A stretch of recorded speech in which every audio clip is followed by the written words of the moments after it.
Hello दोस्तों, स्वागत है एक और नई वीडियो में। जैसा कि हमने पहले भी बताया है, हमने YouTube शुरू किया है कुछ सीखने के लिए, और Instagram पे जैसा कि आप सबको पता है वो नीश के हिसाब से और उन सब चीज़ों के हिसाब से हम एक तरीके से नहीं समझा पा रहे, सीरियल वाइज चीज़ों को नहीं कर पा रहे, तो उसी पर्पज़ से जो है हमने YouTube शुरू किया है। और मुझे ऐसा लगता है कि ये टॉपिक जो कि आपने थंबनेल में पढ़ लिया होगा कि पोजिंग के ऊपर है ये वीडियो, तो मैं इसको शुरुआत में ही क्यों बना रहा हूँ। देखो, आप अगर नेचुरल बॉडी बिल्डिंग में पार्टिसिपेट करने वाले हो कभी भी, तो मैं आपको एक सीधी सी एडवाइस दूंगा, आप अपनी पोजिंग प्रैक्टिस करनी शुरू कर दो अभी से। उसके पीछे रीज़न बहुत सारे हैं। जैसे कि अगर मान लो आप बॉडी बिल्डिंग में पार्टिसिपेट करने जा रहे हो कहीं भी, नेचुरल बॉडी बिल्डिंग में स्पेशल, तो वहाँ आपकी जो सबसे ज़रूरी चीज़ है वो मैसिव बॉडी नहीं होती, क्योंकि जजेस को पता है कि आप इतनी ज़्यादा मसल मास नहीं पुट कर सकते नेचुरली अपने फ्रेम के ऊपर। तो वहाँ चीज़ें जो सबसे ज़रूरी है जो देखी जाती हैं वो होती है, एक आपकी कंडीशन और दूसरा है आपका प्रेजेंटेशन। आप उस कंडीशन को स्टेज पे कैसे दिखाते हो, और ये प्रेजेंटेशन ही पोजिंग होती है। एक रीज़न है, मान लो किसी ने अपनी 1-1.5 साल, मान लो मेहनत करके 1-1.5 साल अच्छी तैयारी करके एक अच्छी फिजिक अचीव की, एक अच्छी कंडीशन अचीव की है, और अगर उसको पोजिंग नहीं आती ना, तो वो बंदा हार के आएगा स्टेज से। मैंने बहुत सारे लोगों को देखा है जो स्टेज पे जाके बुत बन के खड़े हो जाते हैं, और बहुत बुरा लगता है। देखो, अगर आप अच्छी कंडीशन ना ला पाओ ना, तो इतना दुख नहीं होता, लेकिन अगर आप condition her cheese on point करके लेके जाओ और पोजिंग की वजह से हार जाओ ना, तो बहुत दुख होता है।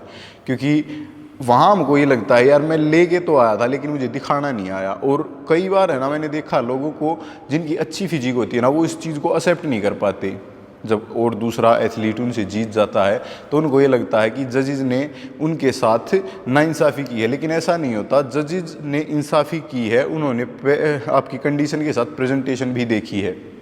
इसीलिए मैंने सिखाने की शुरुआत पोजिंग से की है। और आज मैं आपको पोजिंग करनी नहीं सिखाऊंगा, आज मैं सिर्फ पोजिंग के बारे में बताऊंगा आपको कि पोजिंग क्या होती है और पोजिंग में और फ्लेक्स करने में क्या अंतर होता है। कुछ लोगों को ये लगता है कि फ्लेक्स करना और पोज करना सेम चीज़ें हैं, और मैंने बहुत सारे लोगों को देखा है वो स्टेज पे जाके पोजिंग नहीं करते, वो स्टेज पे जाके करते हैं फ्लेक्स। अब देखो, फ्लेक्स क्या करना होता है। मैंने मिरर में देख के फ्लेक्स, या मैं बैठा हूँ अब भी मैं फ्लेक्स कर रहा हूँ। अपनी मसल में ज़्यादा से ज़्यादा ब्लड फ्लो करवाने के लिए मैं बिटवीन द सेट पोज कर रहा हूँ, पता नहीं कैसा कैसा मुंह बना रहा हूँ, स्क्वीज कर रहा हूँ मसल को, वो फ्लेक्स करना होता है। पोजिंग में भी फ्लेक्स करना होता है, लेकिन वहाँ आपको ये फ्लेक्स नहीं करना होता। वहाँ आपको फ्लेक्स इस तरीके से करना होता है कि आप अपनी बॉडी की ब्यूटी दिखा सको उस फ्लेक्स करके। अब मान लो छोटी सी चीज़ है, एक पोजिंग करते टाइम आपको ये देखना होता है, प्रैक्टिस करते टाइम, कि आपको जजेस इस एंगल से देख रहे हैं, ये एंगल उनकी आइज़ का हमारे ऊपर पड़ रहा है, हमारे फ्रेम पे ऊपर, और हमें ऐसा दिखाना है उनको। हमें खुद नहीं फील करना कि हमारी मसल पूरी फ्लेक्स है, हमें वो दिखाना है, वो एंगल क्रिएट करना, वो इल्यूजन क्रिएट करना है अपनी फिजिक से कि जजेस को हम अच्छे दिखें। और एक आर्ट दिखानी है, हर मसल ग्रुप को एक अच्छे से वेल डिफाइंड तरीके से दिखाना होता है। तो ये होती है पोजिंग और ये होता है फ्लेक्स करना। तो मैं इसीलिए आपको कह रहा हूँ कि आप फ्लेक्स करने को पोजिंग मत समझो, जो कि बहुत से लोग समझते हैं। और एक और बात, कुछ लोग किसी बॉडी बिल्डर को कॉपी करते हैं। मान लो कोई भी अच्छा बॉडी बिल्डर है जिससे वो इंस्पायर होते हैं बॉडी बिल्डिंग के लिए, वो उसको कॉपी करके उसके पोजेस को कॉपी कर लेते हैं, ठीक है, और वो उसी तरह पोज करते हैं। ये भी एक बहुत बड़ी गलती है। देखो, आप कॉपी करो एथलीट्स को, लेकिन आप ये देखो कि जो पुराने एथलीट्स हैं या जो अभी हाल में भी एथलीट है, उनका फ्रेम आप जैसा हो, और तब आप उनकी तरह पोज कॉपी करो उनके, ठीक है। मान लो किसी की चेस्ट अच्छी है, किसी भी बॉडी बिल्डर की, और आपकी चेस्ट वीक है, लेकिन आप पोज उसके स्टाइल में कर रहे हो, वो एक गलत हो जाएगा, ठीक है। तो अगर कॉपी करना है तो अपनी सिमेट्री और अपने फ्रेम के हिसाब से बॉडी बिल्डर चूज़ करो और उनको कॉपी करो। पोजिंग शुरुआत में शुरू करने के लिए मैं आपको क्यों बोल रहा हूँ, देखो, एक टाइम के बाद है ना, जब आप मसल बिल्ड कर लेते हो ना, तो आपकी बॉडी में एक स्टिफनेस हो जाती है और वो फ्लो नहीं आ पाता आपकी बॉडी में जो आना चाहिए।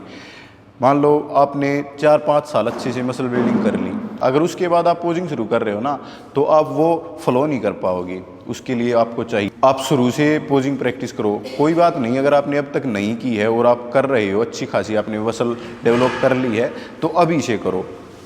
लेकिन पोजिंग शुरू करने का सबसे अच्छा टाइम है अभी। अगर आपने नहीं की है तो आप पोजिंग प्रैक्टिस करनी शुरू कर दो, भले ही आप 10 साल बाद 5 साल बाद अपने बॉडी बिल्डिंग शो में कम्पीट करने वाले हो।